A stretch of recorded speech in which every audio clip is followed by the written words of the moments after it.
स्वागत है दोस्तों आपका एक बार फिर से हमारे चैनल में।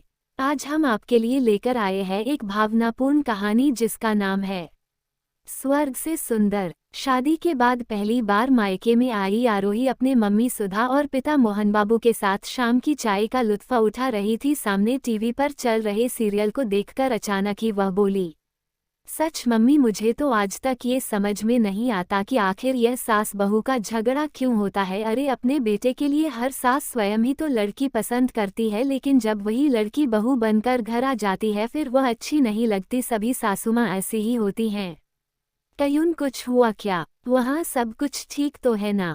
क्या ठीक और क्या ना ठीक मम्मी? ये टीवी सीरियल में जैसा दिखाते हैं ना ठीक ही होता है। मेरी सासुमाँ जब देखो मुंह फुलाकर बैठ जाती है। मैं इनके साथ कुछ समय क्या बिताने की कोशिश भर करो, बस उन्हें बर्दाश्त नहीं होता। किसी ना किसी बहाने बस सुनाना शुरू कर देती है। और एक ये है, सीधे सादे माँ के बहकावे में तुरंत आ जाते हैं। आरोही की बात सुनकर मोहन बाबू ने टीवी की आवाज़ कम करते हुए कहा, आरोही साफ साफ बताओ आखिर बात क्या है? पापाजी, मेरी सासुमाँ मेरी गृहस्थी बसने नहीं दे रही। अब मैं उनके ऑफिस से लौटकर आने पर उन्हें पानी दे देती हूँ तो बस उन्होंने मुंह फुला लिया। अरे घरवाली हूँ, अपने पति को पानी चाय नहीं पूछूंगी।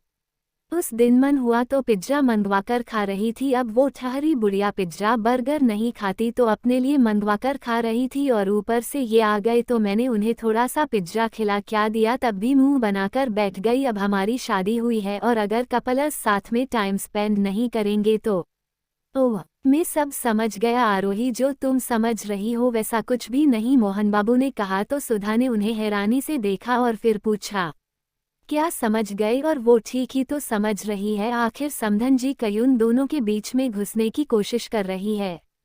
सुधा, तुम तो समझदार हो, घर गृहस्थी की उलझनों को सुलझाने के बखूबी बाद भी ऐसी बात कह रही हो। आरोही का तो मुझे समझ आया, उसकी अभी अभी शादी हुई है तो उसे घर गृहस्थी को, घर परिवार को समझने में वक्त लगेगा, मगर मुझे पूरा विश्वास है कि मेरी आरोही जल्दी सब समझ जाएंगी। मैं सचमुच समझ नहीं पा रही पापा, आखिर आप कहना क्या चाहते हैं? मैं तो गृहस्थी बसाने की पूरी कोशिश कर रही हूँ, मगर मेरी सासू माँ ही। कहकर आरोही गुस्से से भर गई। आरोही, कहते हुए मोहन बाबू उसके पास पहुँचे और उसके मुंह को ऊपर करते हुए बोले, देखो बेटा, ये सब नजरिए का खेल है।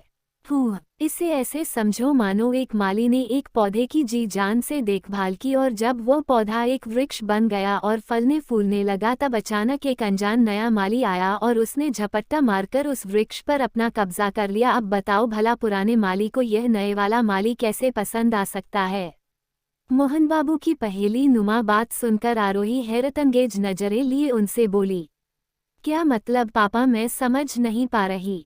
मेरी बच्ची, शादी से पहले उस घर परिवार में केवल दामाद जी और उनकी माँ यानी समधन जी ही थे। दोनों एक दूसरे की परेशानी, एक दूसरे की पसंद नापसंद, जरूरतों का ख्याल रखते थे, मगर अब तुम वहाँ उस परिवार का हिस्सा बन गई हो। ऐसे में एक माँ के द्वारा किए गए अपने बेटे को दुलार की तरह, एक फिक्र की तरह चाय पानी देना भाता होगा, ये स्वाभाविक है। और हो सकता है दोनों एक साथ खाते भी हो, मगर बेटा अब तुम उनके बीच में हो, तुम्हारी अपने पति के लिए की दैनिक चर्या उनके प्यार के बीच में आ गई, और शायद यही वजह है कि वो तुम्हारे साथ कुछ रुखा व्यवहार कर रही है। मैं समझ गई पापा, मगर उन्हें भी तो समझना चाहिए ना कि अब उनके बेटे की शादी हो चुकी है और उसकी एक पत्नी भी है। वो भी जल्दी समझ जाएंगी और इसके लिए तुम्हें ही पहल करनी होगी बेटा। दो लोगों के बीच तालमेल बैठाने से सब समस्या खत्म हो जाती है। देखो, अब से अपने पति के लौटने पर पानी तुम लेकर आओ, मगर उसे एक माँ के हाथ से उसके बेटे को दिलवाओ।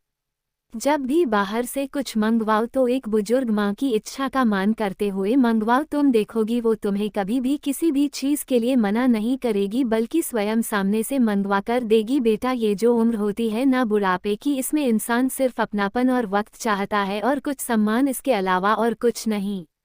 आरोही का चेहरा अब खुशी से खिल उठा था। वापस ससुराल जाकर उसने अपने पिता की बातों पर अमल किया और जल्द ही उसका और उसकी सासू माँ के बीच एक माँ बेटी जैसा रिश्ता बन गया। और कुछ ही दिनों में दोबारा अपने मम्मी पापा से मिलने पर उसने बताया कि अब उसका घर परिवार स्वर्ग से सुंदर बन गया है। तो दोस्तों, कैसी लगी आपको हमारी ये नई कहानी?